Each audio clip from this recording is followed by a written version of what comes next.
Hello, everyone, and good evening from me. It's SABIA KHATUN here today, and I have some amazing things lined up with you today. I hope you've all had a good few days. Unfortunately, it seems like summer's no longer with us, but that's not going to stop us from getting on with our daily lives. Today, the topic I have with me is about export champions. Now, what are they? Who are they? What is it? We will find out. I will be covering what the global business and impacts are. I have the London Tea Exchange, who will be telling us a bit about the perfect brew, Nutraleya, an organic and herbal remedy. We will discover what all of that is about, and mainly covering the international trade sector and what it's about. You may have different views about teas and coffees, but personally, I find tea fascinating. And London Tea Exchange has one of the largest collections of rare and premium teas in the world, and it's renowned amongst tea connoisseurs and collectors from across the globe. I have with me today, which I feel is a remarkable individual with ambition not only to help local communities across the UK, but globally, to benefit from public and private sectors with investments with long-term legacies. I would like to introduce you to Sheikh Aliur Rahman, who is the Chief Executive of London Tea Exchange, and he is one of the leading luxury tea merchants in Europe. So welcome to Sheikh Aliur Rahman. Welcome to my show. Okay. Sorry, Aliur, we didn't have any sound there. Can you hear me? No, I can't hear you, Aliur. If we can check. Okay, Aliur? Okay. Okay, while Aliur just checked his sound for me, I have with me also an extraordinary lady with magnitude of knowledge, skills, and experiences from startup of a business to entrepreneurship, who's ambitious in many ways. And I have yet to discover a lot more, and so will our viewers benefit. So I'd like to introduce you to the Chief Executive of Nutraleya, and I'd just like to welcome Aleya Chowdhury to my show. So Aleya, hello and welcome. Thank you for having me on. Thank you, Aleya, for coming. Okay, before we go in depth of our topics, I wonder if Aliur can hear me from the London Tea Exchange. No. Aliur, okay, we'll come back to Aliur on that. But what I would like to, maybe I can start with Aleya on this. Aleya, how has COVID-19 impacted on your business? But before we go into that, I'd like you to give us a little brief about what Nutraleya is. I mean, I'm intrigued to find out. I do have some sort of idea that it's to do with organic and natural remedies. If you can give us a little brief on that, that would be great. Well, Nutraleya is all about,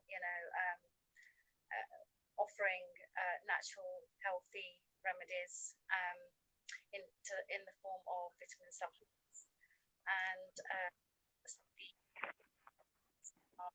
supplements, they are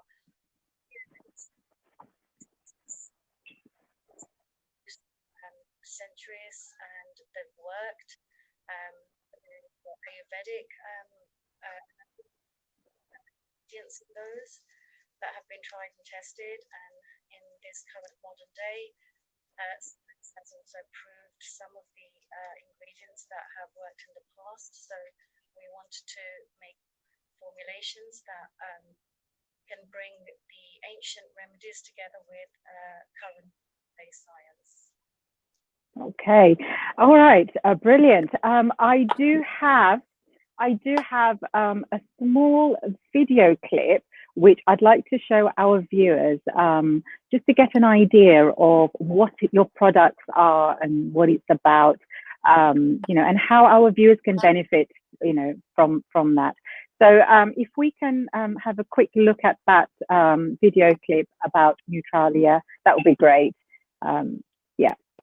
Your heart beats over 42 million times a year. Ounce for ounce, your bones are stronger than steel. Your eyes can tell the difference between 10 million different colours. Your brain has as many neurons as stars in the Milky Way. You're incredible. Nutraleya will help keep you that way. So there we have it. It's amazing. It's amazing. Can you tell us what is behind this Nutraleya? Why Nutraleya? The reason why I investigated this area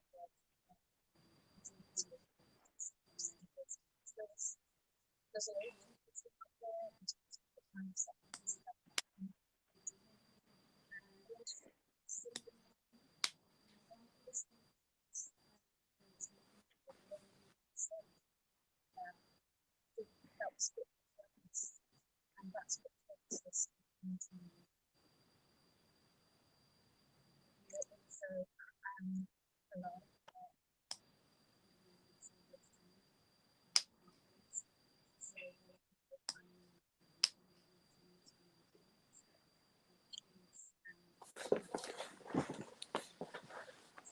Okay, Aleya. Sorry, Aleya. Well, we're having a little bit difficulty with hearing you. I think if you can put your volume up. And Aliur, can I ask you if you could kindly restart your device? Do you want me to restart again, or you can't hear me? Oh, okay, I can hear you now. Thanks. Okay. Great, that's great. Aleya, just to test, can I just check your volume again? Because it was very low. Sorry, excuse us, viewers. We're just going to just check, because we would like you to benefit as much as possible from this. If I could just quickly check, Aleya, your volume. Yeah, if you can increase your volume, I could barely hear you. If you can use earphones, maybe.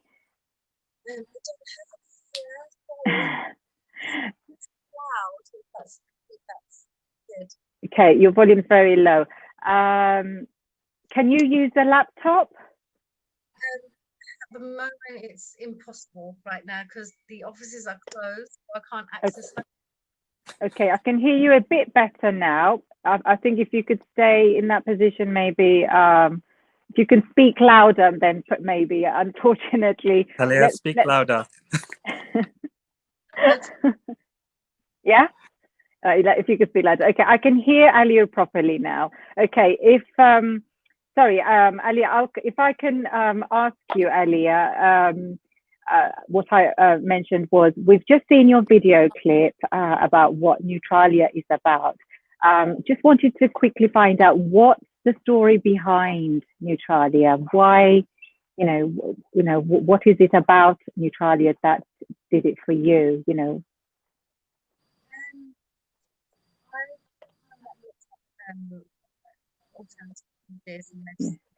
If you can speak a bit louder for me, please. It's nothing. Never really something that agreed with me. So I always look for alternative medicine and alternative remedies. So I always back into remedies which is Yeah, going back to Okay. All right. I'm actually really not hearing because our viewers will not be able to hear your valuable comments that you are saying. What I'm going to do, I'm going to go back to Aliur. If you can try and see, if you can sort that out. Aliur, Yeah, yeah, if I can, yeah, I can hear you much better now. that's So fantastic. as I was saying earlier, London Tea Exchange. If you can give our viewers a little, I mean, not that they haven't already, I mean, I'm sure there's plenty of people out there who've experienced and gone for the experience, but if you can just tell us very briefly a little bit about, what this London Tea Exchange is about, and why London Tea Exchange. Yeah, sure, no problems. Well, first of all, I'm glad you can hear me now. And hello to everybody out there. London Tea Exchange, just to give you a quick backdrop, started as a initial hobby and then turned into a passion. Spent around 15 years traveling different parts of the world, trying to look at the different types of teas that are out there, and effectively spent that time going into each country and bringing the best out of each country. So at the moment, we have something like 825 types of teas from 43 countries, which is probably one of the largest collections in the world. And we've opened a store. We had one in Spitalfields before, now in Brick Lane. People might say, why Brick Lane? There's a lot of history in East London and the city. And so, yeah, you can now come into the store. There's 320 types of tea at any one time that's available in the store. And so we're really encouraging people to try and go out there and buy loose leaf tea, which is really good for you, really healthy, and also share in the experience of other cultures. So, for example, if you go to Kashmir, you've got the pink tea. If you go to India, everyone knows about the masala chai. If you go to China, they've got their own. Each country has their own experience with tea. And what we try to do in London Tea Exchange is give you that. So imagine having the opportunity to try and taste different teas from different communities covering 43 countries. It's taken us a long time to do, but this is what we're offering at the moment. Yeah. Okay, brilliant. On that note, I would like to show our viewers a small video clip about, highlighting some of the exciting things that are going to go on soon, shortly as well. And so it's a video clip about to come on from the London Tea Exchange. If we could have that on, please.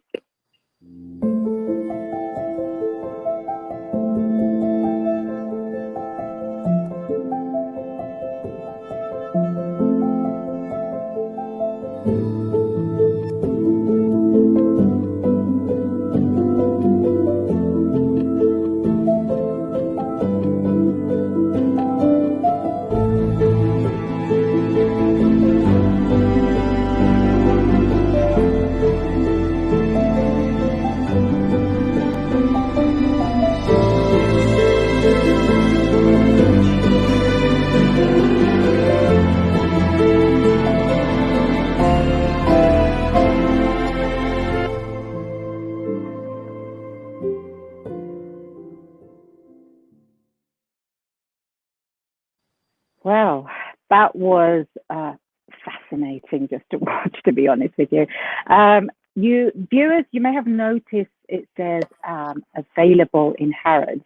Now, if Aliur, if you can just give us a little bit of info, what's going on there? So we, as a brand, were very lucky to approach various brands. Of course, Harrods focuses very much on quality. And when we were looking at teas, we wanted to bring the best quality teas from all around the world. And of course, Harrods accepted. And if it wasn't for COVID, we would be there in March. And as you know, we had this whole incident with COVID and the lockdown. So inshallah, what we're trying to do is have it at the end of this month. Right. We will do a big launch, and we wanted to do a big thing in media, but it all went downhill from COVID. So it's had a big Yeah. impact on us, but we're very much looking forward to getting it into Harrods. And Yeah. one of Well, I the mean, few, again, yeah, I was going to ask, currently, the one thing that we are faced with on a daily basis is COVID, yeah, and which then comes on to like how has this impacted on your business, and shows and things like that. Whether it's local, national, international. If you could tell us a little bit about that. sure. So as I just mentioned, Harrods, we couldn't do that. We do a lot of trade shows globally. Of course, that meant all the traveling has stopped for us, and we also do partnering trade shows with other companies as well. So everything that you'd normally expect a company like ours to be involved in came to a complete stop. A lot of our staff were furloughed. Of course, our store was closed. In fact, we were one of the first to close. So even before the government announced the closures, we decided that actually we didn't want to risk our staff being, exposed to the virus. So we closed a week before the government even announced it. We're also quite late in opening. Again, we wanted to make sure that our staff and the team were safe to work in that environment. So it's had a Yeah. big impact, and I think a lot of businesses have had the same issues, to be honest. It's dealing with multiple issues all at the same Right. time. Okay. Yeah. Again, things like, how do you think the use of new technology has been useful in the process of us all being in this COVID? Well, me being at your program is a direct example of how technology. I would not be caught doing this. I've never done Well, these things before, so we had a bit of fun initially, and I think yes, we still are. And I'm hoping Aleya will be able to sort the technical side hope of so. it, hopefully, before she can rejoin us. But yeah, so how have you gone about it with your business and with technology? How has it So been? I think, like a lot of people, Zoom meetings, team meetings, you name it, I'm doing it. And in fact, it's actually very tiring because I find myself sitting in front of the desk like I'm doing right now, talking to people on Zoom. And before, you went from one meeting to the other or one place to the other, you had a break. Yeah, Now yeah. it's almost like I finish at 1 o'clock and like 1 past 1, the next call is on. So, Okay, yeah, and it's been very, very tiring. I think technology has also shown us that you don't have to travel around the world all the time. So, one thing, the benefit I think of COVID, if there is any, if you can call it that way, is mm, that I'll be probably doing less flights abroad, which is a good thing. I get to see my family a little bit more. But yeah, yeah, that's helped. Technology definitely, and I think the better the service technology providers can give, I think that's what's going on right now. The more you'll see people sort of not flying off to other parts of the world, they just sit there probably.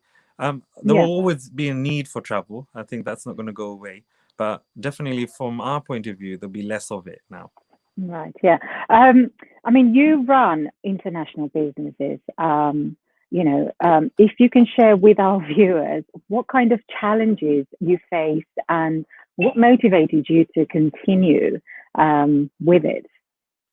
Yeah, so as with any international business, you have various challenges. First of all, you're going into countries, you may not know the language, you might not understand the cultures, etc., etc. So there's a lot of, I mean, every time I travel, I try and do as much research before I travel to the country. So at least I'm in par with basic expectations, if not more. So that's helped us in terms of keep things alive. But a big part of the challenge is understanding the community that you're trying to target. Or for us, we're trying to buy teas from different countries, and Yeah, language always gets in the way. It's a big barrier. So constantly having to rely on translators. So I speak a bit of language of multiple different. So I go to different country and I'll speak a little bit of saying hello, goodbye, and the basics, and then you're off to the next country and you're doing the same thing. But I think one of the things that I've realized that having languages, so any young people watching, language is always a positive thing, and if you can learn, please do, because it becomes Well, such a it's big asset. communication, isn't it? That's It's right. communication, you know, and it's very, very important. What made you target, you know, the tea industry? You know, I know I'm going back and forth a little bit here. You know, why tea? You know, when I think of tea, I actually think of maybe a lady coming up with it. Maybe, you know, maybe that's a bit of a stereotype. But you know, the last thing I would think is, you know, a man is, you know, interested in opening like a tea place, or you know, anything to do with tea. So, you know, what was it that made you target the tea industry? So there's two questions there. I think for me, I went to, and I say this to a lot of people, when I was in my late teens, I was invited to my friend's wedding in Sylhet. And during that time, I visited a tea estate while I was there with him. And I literally fell in love with the whole environment. It's those of you who visited a tea estate, you'll know it's really, really tranquil places, and away from the hustle and bustle of the city. And I always felt I wanted to do something one day with tea. I didn't think I would do it. It was always an aspiration. And I guess in various jobs I had, I was able to collect rare teas, and I started to collect rare teas from different parts of the world, and that got me into the teas itself. In my family, they actually used to know me as someone who doesn't drink tea. Wow. They would associate me with dunking biscuits more than anything else. So, And what tea did you drink at home then at that time? black. So just like everybody else, black teas, you know, the supermarket stuff, to be honest. But I didn't drink much of it. So I was always known as someone, well, if there's good cakes or biscuits, then he'll have tea. Otherwise, he won't have tea. And to someone who now has one of the largest collection of rare and premium teas in the world, you'd not associate the two together. I know you mentioned about as a guy, how comes I've done tea? And yeah. So in the tea industry, it's very male dominated, believe it or not. We've just started a new tea masters program for women.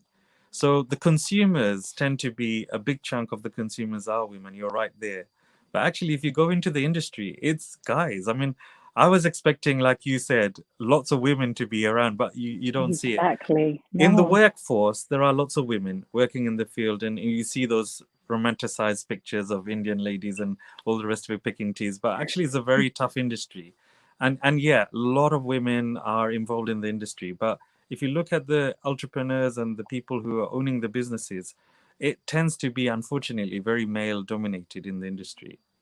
Right. Yeah.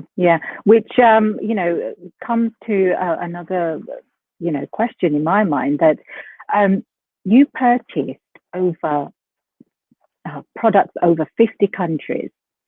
You know, how do you do it? You know, it can't be easy, right? You know, how did you do it? Wow. So country by country, actually 5 years of my initial time was spent just studying the countries, different countries, which teas are there. So if you think about India, we all know about Darjeeling, we all know about Assam, but do you know about Nilgiri or Sikkim? Most people don't. And so it was trying to research out, okay, in each country, where are the best places? Where do the locals buy the best teas from? And looking at historical maps as well. So in some cases, we looked at like 200 years or 300 years ago, where were the teas coming from? And you go to those same places referenced in archives, and you find the tea estate there. In other cases, I went and there's a whole bustling town there. There's no sign of a tea estate. So a lot of trial and error, a lot of meetings, a hell of a lot of sort of negotiations of different sorts. And then, of course, we buy teas of a certain quality. So that means that sometimes we like the tea, but we might not like the practices the estate is using with the workforce. So often we then go and do a whole social element where we're saying, look, we love your tea, but we hate the practices you have and how you pay your staff. We want to buy your teas, and if it means we have to pay you more, we'll do that. But can we change all of these things? So that was the hardest part I found when we were traveling and buying teas. Often you saw child labor and things like that being used. And of course, we're like completely, no way that can happen if we're buying your tea. So then we started doing social programs all around the world. And last time I checked, we're supporting thousands of people around the world. And we're still a very small business. We're not a large business as a lot of people might think. But yet we're able to have this social impact on people's lives that sometimes we don't even meet. A lot of times when we go to a tea estate, it's like, oh, it's the man from the London Tea Exchange, and I'm looking around, have I missed something? And often the translators say they know you are the guys who always pay more and they get a percentage of it. So when you go to those tea estates, there's lots of smiles. So that's always really nice. And when I saw the impact we were able to make as a brand, I thought, you know what, I need to continue this. There were times where I thought, I'm going to give this up. This is too difficult. But when you see those people and how you're able to make changes, you kind of do it for them. And of course, then you're too deep in and you can't come out. So yeah, 20 years later, I'm still doing it. Brilliant. Okay, so I'm going to come on to the fact that you are an export champion.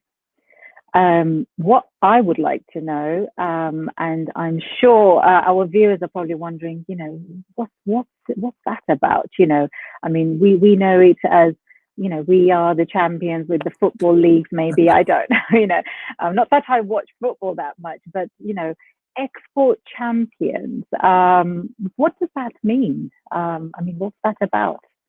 Yeah, so I've been there for nearly 2 years now, and so under UK Trades and Investment, they select around 40 people around the country to act as ambassadors around the world to support British business and British interests abroad. So often I'd go to different trade shows and promote British trade, British business. So you kind of work as an ambassador almost, and one of the roles that we have is to support other businesses. So of course, I've got the experience now of buying and acquiring products from different parts of the world. Now, if someone was to start off new, it'd be a whole new game for them and a whole lot of pain. And the idea is people like me who've gone through that pain, we can then sort of help the new entrepreneurs or new business people who are thinking and advising them. So I advise at least a dozen businesses right now in terms of do's and don'ts. So the mistakes I've made, the idea is other people don't make those same mistakes. So it's quite a simple thing, but it is quite, it's a demanding role because often we'll get businesses with complex problems coming to us.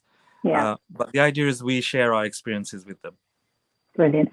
I just wanted to say that Aleya Chowdhury is one of the export champions who, I would have loved to have find out a bit more. Unfortunately, due to some technical reasons, we are unable to bring Aleya back on this occasion. However, she will be available and will be on my show on another time. So unfortunately, to our viewers, we won't be having Aleya back. And so that leaves you, Aliur, to fill us in a lot more about. I mean, I actually wanted to find out on a female perspective side of her being an export champion, but hopefully next time. Well, I know her really well, and in fact, she's the only Bangladeshi female entrepreneur in the entire export champion. So she's actually done very well. And I've supported. When I got to meet her, I said, look, you should be up there. Doing a nutraceutical company as a Bangladeshi woman who grew up in East London, she's gone through a lot of challenges herself. And I think, if you do another show where she's present, you'll see the experience that she's had. So I think, definitely Aleya is someone, if there are any female entrepreneurs out there who want advice and guidance, she is going to be perfect for doing that. She's really gifted, and I think she's got a lot of advice to give to people who are trying to do the same thing. Yes, well, I was really, really looking forward to finding out and discovering, and I think our viewers would have appreciated it. But hopefully, we will get her on board. But thank you for briefing us on, what she actually is involved with. I believe there's a collaboration with Nutraleya and London Tea Exchange. So maybe you can tell us a little bit on that, and also where you are export champions, what kind of support do you feel that you are able to provide to people out there, and can you provide any support to our viewers in any way with this export business? Yeah, so the collaboration bit I'll take first. So we've done a drink from Japan called Uji. It's something that we're about to launch, and I wanted to add vitamin D. As you know, many of us, especially in Britain, we don't get much of the sun, and we lack vitamin D. And I wanted to add that. So I approached Aleya as a result of her nutraceutical, and we started talking about different. And she's had a similar background in terms of she's spent a lot of time, over 10 years, looking at nutraceutical companies and natural remedies. And immediately we realized both of our brands have so much in common. And so we are now supporting each other in different ways, but also Nutraleya products. Wherever we are going as a franchise, we are doing franchises different parts of the world. We're just saying, well, you can have Nutraleya as well. Let me introduce you to Nutraleya. And the support that we are doing, I guess, is similar. So both of us can, if there are products or people have products or services, we can refer them through our own contacts in different parts of the world. The other thing a lot of people may not be aware, there are grant programs. So if you wanted to do an exhibition, you can have around £2,500 grant to actually do an exhibition in different parts of the world. So I could easily, Sabia, through yourself and your program, give links to people, or even if you need a workshop in terms of accessing. There are experts in different industries. So if you're in fashion, there are fashion experts. If you're doing other industries, that will give you direct advice, which are free, and they'll be to your business. So you can get an expert working with you to advise you to go forward. So there are lots of benefits, and people don't often know about. I'm glad you raised this, actually. And it's something that we try and do as export champions, is link people up here in the UK, in UK Trades and Investment. But also we've got a wealth of links in different parts of the world. And what we try and do is link people up in different embassies and different trade shows, etc., etc. So yeah, I'd be more than happy to do that. Yeah, I mean, again, I'm sure viewers would probably like to know what kind of opportunities exist within the international trade sector, and what countries are up and coming. What kind of risks are there in these countries? All those things. Being local. Some of us, we like to stay put where we feel safe and what we know, and we're afraid to take that step. Not knowing how big the risk may be, or not having as much knowledge about different countries. Whereas yourself, where you've traveled, you're in a better position, to tell us a little bit about that. So, what sort of opportunities are there? What countries, and what kind of risks could they be facing? So opportunities first. If you look at Europe at the moment, the growth rate, it's really, really poor. I mean, this is not just because of COVID, but even if you look at it before COVID, the growth rate was like literally single digits. We're lucky if we get 1% here in the UK. Europe, 1-2%, not more than that. So reality is the growth is not in Europe. It's actually in the Far East. So if you look at even Bangladesh, I mean, why look very further from Bangladesh? You look at it, the growth rate, it's almost double digits. South Asia, if you look at places like Vietnam, Thailand, all of these countries are actually booming now, and there's huge amounts of opportunity. The other side is South America. So Brazil, Mexico, these are countries that are now growing in huge area, and they want everything. British brands are actually really liked in different parts of the world. So if you have a good brand and a good product, and priced well, you'll see there are interest. The risk wise, it's the same everywhere. There's always an element of risk. You have to invest a lot of time and energy doing business abroad. So that's the first thing. You don't know if you're going to get a return or not. But often there's this thing called OMES, which a British embassy will actually do all the homework for you. So I'll give you an example. If you're a fashion What does designer, OMA, does it so I'll stand? give you so it's a report that they will do for you. So say you're a fashion designer, up and coming, you want to take your brand abroad, but you're not sure if China is a good market for the type of. So say you're doing, say, baby's clothing, for example, argument's sake, you want to go to China. The British embassy has staff that will do a report for you on this sector. They'll give you exactly how big it is, what the spending is like, which areas you can target, etc., etc. And so before you even enter that country, you have a report given to you by the embassy there that could advise you in terms of, okay, this is the size, these are the big brands who are out there, these are the opportunities, this is the sales, this is the growth going forward, this is what we think it's going to be in the next 5 years. So these kind of supports are available. Often people don't know about it, and one of my role, I guess, is to inform people, and I'm pleased that I'm able to share this today at your program. Brilliant. But yeah, a lot of opportunities are out there, and I would say for those people who have not looked into exporting, please do, because it's a huge opportunity, and especially if your brand is not too ethnic. So sometimes people have brands that are very specific to one community. If you have brands that are generic, then you can actually go and do very well in other parts of the world. And if you have a British tone to it, when I say that, British brands are really well valued abroad. So when people say it's a British brand, they think, wow, it must be good quality. It's a bit like German engineering. Yes, People really value it. In British brands, it's the same. People think that you're going to put a lot of time and effort, so the quality is always going to be good.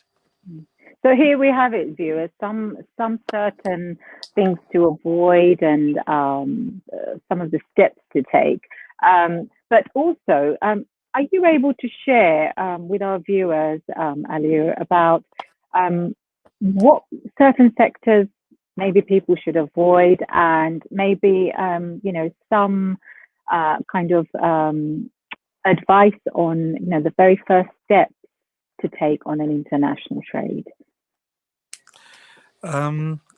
Don't think too big, I would say. Trying to take small steps first.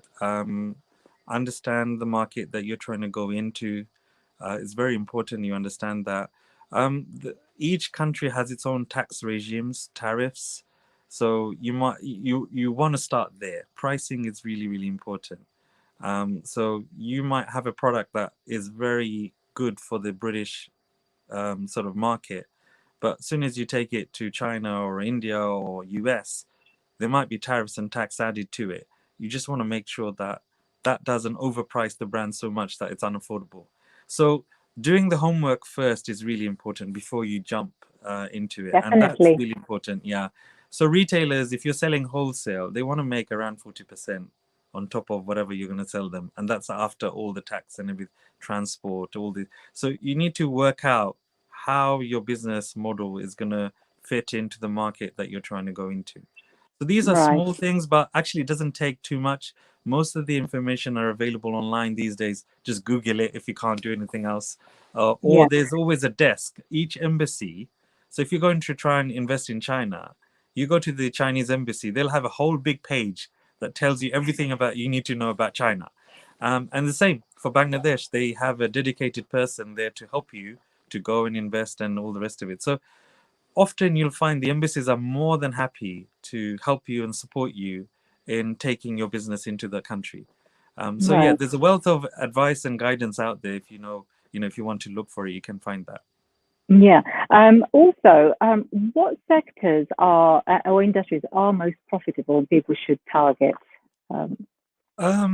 Depends. I mean, technology is always is a big area, as you know, it's a growth area.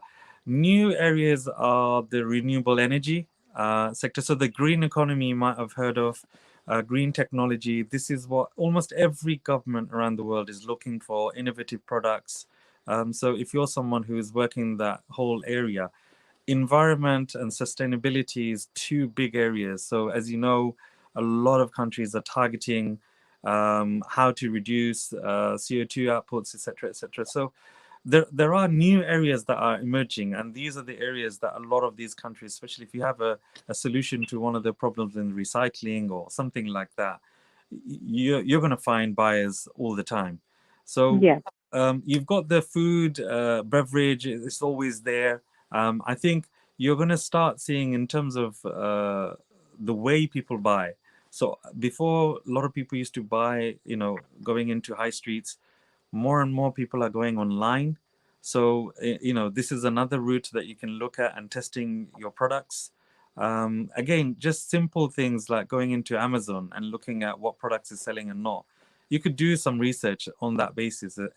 So I think depending on what people want to take to a market, the first thing I would always advise is do some research first.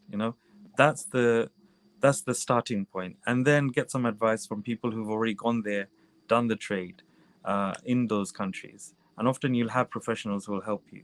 Then make the step forward. Brilliant. You mentioned there were some links or contacts. Is there something you can, say to the viewers now, what these contacts are if they were interested or wanted to know a little bit more about? Is there any links that you can tell us about? Export is Great is a campaign run by the UK Trades and Investment. Just Google it, you'll find lots of links, and as soon as you go in there, they'll ask you all sorts of questions, and you can sign up, and they'll give you updates of trade shows, of webinars that you can come on, and it's all free.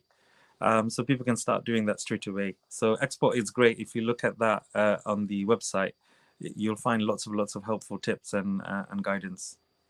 Brilliant. Okay, so there you have it, viewers. Export is Great. Okay, just Google that, and hopefully you'll get some information and some things that you could start researching into. I did want to ask Aleya this as well. I mean, bearing in mind that both of you are our export champions. I believe you've been selected as the regional export champion by the trades department. What can we expect to see over the coming months or years from yourself? If you could for me, so tell us. We're trying to, obviously, I think most business people tell you we're trying to look at post-COVID in terms of how that works out. None of us actually are experts in it. We're all trying to make the best guesses based on government advice. But for London Tea Exchange, we are expanding. We've just signed up several deals with India and Thailand. We're looking at going into other parts of the world, even Bangladesh. So we're going to start putting together stores. India is likely to be the very first country where we have stores there. And then going into Canada, Australia, US. So we've got a big program, but of course, a lot of it is unknown at the moment due to COVID. So we're trying our best to look at it positively. It's not easy with the circumstances, and of course the constant changing advice that we're getting from from government. So we'll have to wait and see. But our aspiration, and I think Aleya is the same with the Nutraleya brand. From what I understand, she's trying to take it out to at least 20 countries by the close of next year. So both of us have really, really huge expansion programs. Only Allah knows if we can do this or not. So everyone make dua for us. So that's all I will say. But with COVID, it's very uncertain at the moment. Brilliant. Okay. Well, we are coming to the end of our show, and I would like to, before I thank you, I wanted to say, how do you actually see yourself in the next 5 to 10 years, with your role as an export champion, as well as your love for the luxury premium teas that you are putting there for us. So where do you see yourself in the next 5-10 years? And so for myself, I think it's a lot of learning. I'm still learning about tea, by the way. It's there's so much to learn, and those people who start coming into tea realize, oh my God, there's so much to do. Personally, I'd like to do less of the business side, a bit more on charity. So we're setting up our own foundation. As I said, we are supporting lots of communities around the world. I'd like to do a lot more of that. And as a father, spend a bit more time with my kids and my family. So that's definitely, my aspiration, actually. It's a big aspiration. So, but yeah, we're as a business, I'm trying to bring up new tea masters. So I'm training people right now, hopefully, who will take over my role. And carry on the work that London Tea Exchange is doing around the world, but with less of me being there. So that's the aspiration for me. If I can achieve that, I'll be very happy. brilliant. Thank you so much for your time and sharing some valuable information with our viewers. And we hope that they can benefit from that. But again, thank you for your time. But what we've learned is that there are a lot of ethics. You've got to believe in something, to be wanting to do it, and there will always be risks. I believe from what you're saying, but then again, you cannot get that goodness without a little bit of hard work, right? A lot of hard work and a bit of luck. I have to say, a bit of luck as well. I think you need a bit of that. But I think, hard work cannot be supplemented with anything else. So that's right. If you're there and you've got time and you can put time in, it will pay off eventually. And I believe that. And so any budding entrepreneurs out there, don't give up, because it's very easy to give up. Actually, I've found. But yeah, carry on and get some advice. That's the main thing you could do. Get some advice, and that will help you to understand the issues that you're facing and hopefully overcome them. Yeah, brilliant. Thank you again so much, Aliur, for your time. And if I can get back to all our viewers, thank you for joining me today. And as you have gathered today, that collaboration, creating partnerships, and building rapport and bringing to life a brand that has no boundaries for unprecedented times.